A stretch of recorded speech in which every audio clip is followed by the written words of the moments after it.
What it do, Durag Nation? Last night after my stream, I noticed my timeline was full of posts about Injustice 3 being confirmed, and there was some kind of leak, even from popular news websites and YouTube channels. So I immediately switched to detective mode and did a little digging, and confirmed might be a bit of a strong word, especially after some breaking news I found out about it. Now, I do believe there's like a 99% chance Injustice 3 is in development right now, and I think we could even see an official announcement very soon. So we got a lot to talk about today. As usual, I respect your time, so I'm going to quickly break down everything you need to know about this situation with Injustice 3 so you can have all the facts and know when and where you can expect the announcement. So Superman that like button and let's get it. Unsurprisingly, this Injustice 3 leak came from voice actors. Voice actors, particularly in video games, are legendary yappers who are very well known for leaking stuff because they get a little too excited and want to give every fan a positive interaction, even if it results in a black van pulling up outside their house, which may have literally happened in the case of Injustice 3. So the first leak apparently came from the voice actor Phil LaMarr, who voices Green Lantern John Stewart. The fan said while getting his autograph and glazing Phil a bit about him being the definitive voice of John Stewart, Phil handed him back the steelbook and straight up said, "You know they're making another one. They're doing Injustice 3. Pretty crazy thing for somebody who signed an NDA to say in public,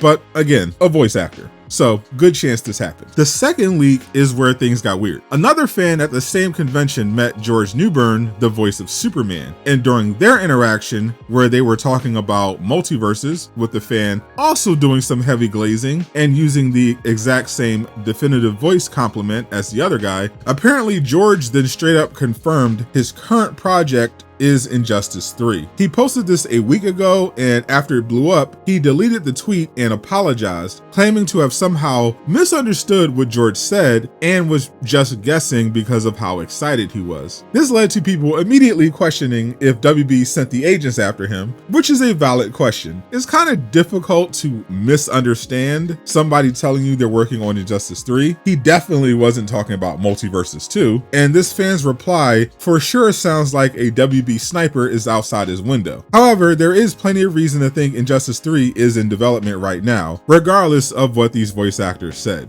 Boon, the creative director and face of Netherrealm, straight up confirmed in an interview they were originally planning to make Injustice 3, but due to problems behind the scenes, including the pandemic, they had to pivot and do MK1, but would then circle back to Injustice 3 after. Also, after the restructuring of WB Games, the CEO of Netherrealm was literally promoted to oversee the development of new DC video games at the company. James Gunn himself even confirmed that he sat down with studios, specifically Rocksteady and Netherrealm, to discuss ideas for DC video games. We're getting an Injustice 3. The only question is, when will they announce it? And funny enough, it could be very soon. The end of September is going to be busy for gamers. In addition to the Tokyo Game Show, PlayStation is also reportedly going to hold some kind of event, either a state of play or showcase. But around the same time as all of that is the annual event Final Kombat, an esports tournament hosted by Netherrealm to crown the best Mortal Kombat player in the world. These events are known for including big announcements and reveals, like the world premiere gameplay trailer for Spawn. And since support for MK1 officially ended in May, any reveals would have to be related to an upcoming project, like the new movie or their next game. So if they are ready to announce Injustice 3, it will probably be at Final Kombat, which runs from September 26th to 28th and will be streaming on HBO Max. Or they could drop it at the Game Awards in December. But Injustice 3 isn't the only DC game you need to be looking out for. A new DC game was confirmed, not by a voice actor, and it has the potential to be the biggest DC game ever or a massive disaster. Click the video on screen to learn more. And a huge shout out to everyone supporting me on Patreon.